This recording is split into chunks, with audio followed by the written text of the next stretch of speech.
এক গ্রামে একজন গরিব মানুষ বাস করত। তার নাম ছিল গণেশ। গণেশের নিজের কোনো জমি বা ঘর ছিল না।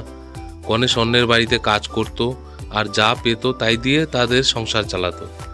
তার ছিল স্ত্রী ও দুটি সন্তান, কিন্তু খুবই কষ্টে তাদের দিন কাটতো। প্রায়ই তাদের ক্ষুধার জ্বালা সহ্য করতে হতো। একদিন গণেশের গ্রামে একজন সাধু আসলেন। সাধু ছিলেন খুব জ্ঞানী এবং পরোপকারী।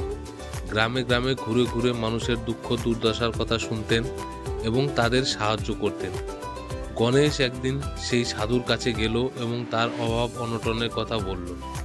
সাধু গণেশের সব কথা শুনে গণেশকে সান্ত্বনা দিল এবং বলল, তুমি চিন্তা করো না, ধৈর্য ধরো, সব ঠিক হয়ে যাবে। তখন সাধু গণেশকে একটা পাথর দিয়ে বলল, পাথরটা তুমি যত্ন করে রেখে দাও, এটা তোমার জন্য সৌভাগ্য বয়ে আনবে। তবে একটা শর্ত আছে, পাথরটা তুমি শুধু তখনই কাজে লাগাবে যখন খুব বেশি প্রয়োজন হবে, আর ভগবানের ওপরে বিশ্বাস রাখবে, তিনিই সব কিছুর ব্যবস্থা করবেন, কেমন? গণেশ সাধুর দেওয়া পাথরটি নিয়ে বাড়ি ফিরে এলো এবং পাথরটি বাড়ির ভেতরে রেখে দিল। কিছুদিন পর থেকেই গণেশের জীবনে আশ্চর্য পরিবর্তন আসতে লাগলো।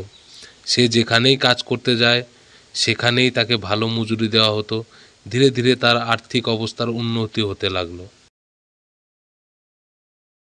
একদিন গণেশ ভাবল, তার এত পরিবর্তন সাধুর দেওয়া পাথরের জন্যেই। গণেশ সাধুর কাছে গেল কৃতজ্ঞতা জানানোর জন্যে, কিন্তু সাধু সেখানে ছিল না। গ্রামের মানুষরা বলল, সাধু অনেক দূরে চলে গেছে।